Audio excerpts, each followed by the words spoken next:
Aujourd'hui, 26 juillet 2021, il est 11h10. Je tiens à vous encourager toutes et tous, à vous saluer déjà, bonjour, et puis à vous encourager toutes et tous à nous faire vacciner. Ce n'est pas de la dictature, comme je viens de répondre à certains sur les réseaux sociaux, sur Twitter. C'est pas de la dictature. Se faire vacciner, c'est...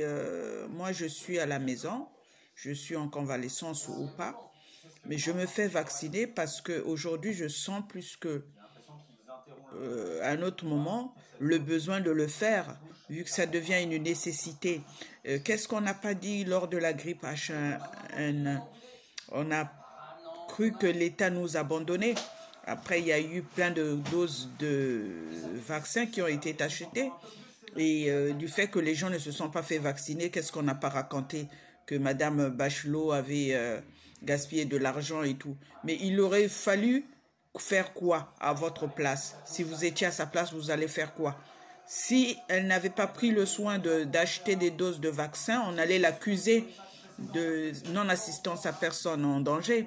Et là, c'est pareil. Si les gouvernements ou les États ne font rien, les chefs d'État ne font rien, dans le monde, qu'est-ce qu'on dira? Que c'est non-assistance à personne en danger. Et comme c'est début, quand Covid a commencé, on a commencé à accuser le gouvernement, le chef d'État de nous abandonner. On n'avait même pas de masque, on n'avait même pas de quoi fabriquer un masque. Aujourd'hui, on commence à fabriquer les masques. On a des masques. À 1 euro, 2 euros, tu as un masque que tu peux laver et relaver. Tu en achètes 2 euros, tu laves un, tu remets l'autre, et tu relaves l'autre, tu remets l'autre. Et les gens font toujours de la résistance en tout et pour tout. Aujourd'hui, dès qu'on parle d'un changement, ça nous emmène à la révolte, à la manifestation et tout. Moi, je me suis retirée de manifestations qui ne servent à rien, qui sont stériles, parce que ça concerne notre bien, notre bien-être. La santé, c'est un droit. Chacun a droit à la santé. On ne va pas venir détruire la santé des autres sous prétexte qu'on veut être libre. Si nous, on veut être libre, à ce moment-là, isolons-nous dans nos endroits à nous et n'allons pas dans les endroits de tout le monde pour aller contaminer les gens volontairement. Aujourd'hui, on se rend compte, on dit, ah ben pourtant, on avait contrôlé les passes sanitaires et pourtant, il y a des cas de Covid et tout. Oui, certes, parce que les gens ne se font pas vacciner tous. Quand on contrôle le pass sanitaire, y compris les tests. Or, dans les tests, il y a des faux négatifs parce que ça dépend du temps d'incubation. Le délai d'incubation d'une semaine ou de 15 jours, si on te contrôle dans ce laps de temps, si c'est à ses débuts, ça peut se révéler négatif, sachant que tu es en train de couver ta maladie. Tu as le virus en toi, mais ça va se révéler négatif.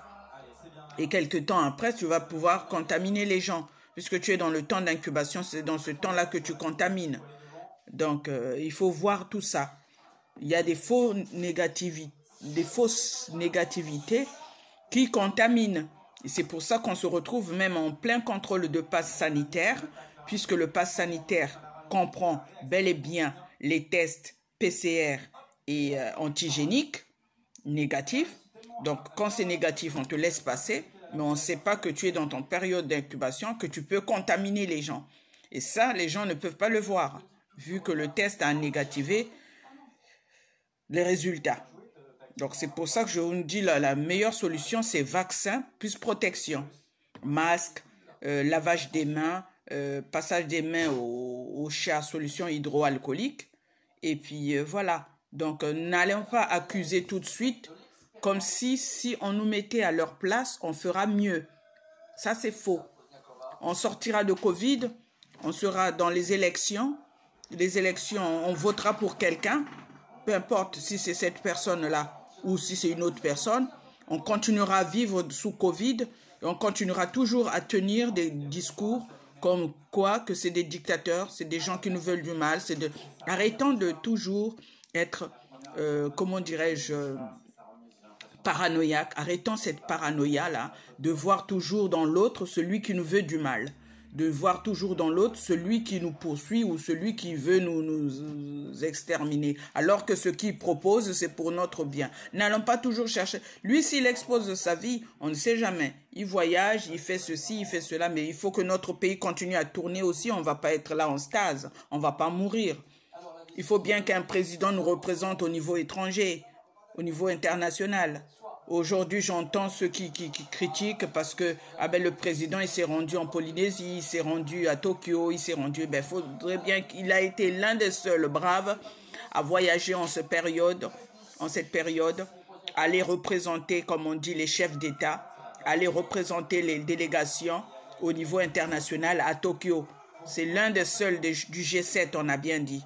Et il fallait bien qu'il y ait des braves. Il aurait pu mourir en voyageant, mais au moins il a fait le pas. Il est allé en Polynésie, c'est pour continuer à vivre, à suivre et à s'occuper des Français.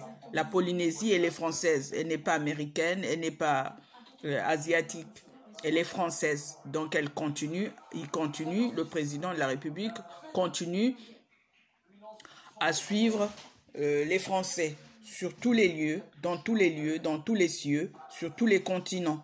Il aurait pu aller aussi en Afrique, continuer à suivre les Français s'il y a des Français qui sont en Afrique, en Asie, en Océanie, en Amérique. Donc il continue le combat. On ne doit pas s'arrêter là parce qu'il y a Covid qui vient nous staser tout, qui vient nous bloquer tout. Donc il faut des fois faire peser, si je peux dire nos mots, peser ce qu'on aimait comme discours, comme conversation, comme propos. Il faut peser cela. Le monde ne doit pas s'arrêter là parce qu'il y a Covid. Le monde doit continuer à tourner. Donc nos présidents continuent à tourner. Nous, comme nous, on continue à voyager. Bien qu'il y ait Covid. On veut continuer à braver, aller dans les restaurants, aller dans les lieux publics. Parce qu'il y a Covid, on ne s'arrête pas. Et Dieu sait ce qu'on a vécu déjà pendant le confinement. On ne veut pas continuer à vivre le confinement. Donc si on veut continuer à être libre, à sortir, à être bien dans notre peau, dans notre corps, dans notre esprit, notre mental, notre intellect, notre physique, il faut prendre les moyens qu'il faut, les moyens qu'on nous donne. Donc la vaccination en est un moyen. Ne nous fions pas toujours aux tests PCR antigéniques parce que ça masque les résultats. Ça nous donne des faux négatifs alors que c'est des positifs qui couvent, comme on dit, qui couvent en leur sein le virus, la maladie. Mais quand ils vont faire les tests, comme c'est à ses débuts, ça se marque négatif. Mais on ne sait pas les dégâts que ça fait. Donc les dégâts que ça fait, c'est de retrouver les clusters dans des lieux où il y a eu pourtant le contrôle. Voilà. Donc c'est Théodora Lefebvre. Je n'ai pas de parti pris. Je parle en toute honnêteté, en toute impartialité, en toute, honnêteté. Donc voilà, c'est pour notre bien. En France, j'ai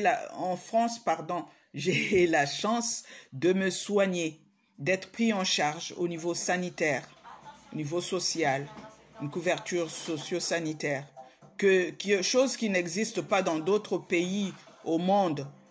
Je pense qu'on est les seuls. Et ça, il faut être orgueilleux dans ce sens-là. En France, on est les seuls à avoir cette couverture socio-sanitaire qui n'existe pas dans un autre pays au monde.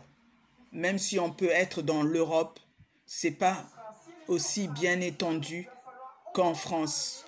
J'ai eu la différence quand j'ai été enceinte, par exemple.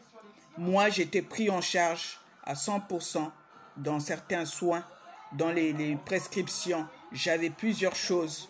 On prenait en considération mes douleurs, le problème d'anémie, le problème de ci, de ça.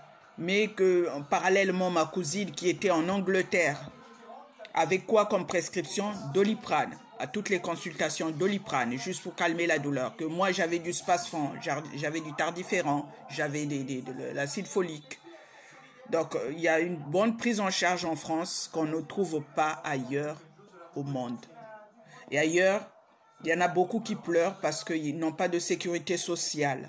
Ils n'ont pas de vaccin. Il a fallu que M. Macron pense aux pays les plus pauvres. Il faut qu'on envoie des vaccins aux pays les plus pauvres. C'est ce qui a été fait. Donc voilà pourquoi dans les pays pauvres, on trouve les vaccins. Sinon, ils n'ont pas d'argent pour s'acheter ces vaccins-là. Nous, on a une chance, on les a, c'est gratuit. C'est pris en charge par la CPAM, c'est l'argent du contribuable. on ne débourse pas d'argent pour se faire vacciner. Mais ailleurs, quand il s'agit des autres vaccins, il faut débourser de l'argent. Et il n'y a pas de système de sécurité sociale. Donc, faisons très attention. Gardons le luxe qu'on a pour les générations futures, pour nous-mêmes. Et soyons honnêtes et soyons conscients des risques qu'on encourt quand on ne se fait pas vacciner, quand on ne suit pas les mesures que prennent les gouvernants, l'exécutif, le législatif et consorts. Voilà. Je vous embrasse, Théodora Lefebvre. En ce début de semaine, soyez bénis, que Dieu vous accompagne. Vivez une bonne et excellente semaine. Merci. Je suis à la maison, je pense à vous. Dans la convalescence ou dans le repos, nous sommes tous ensemble.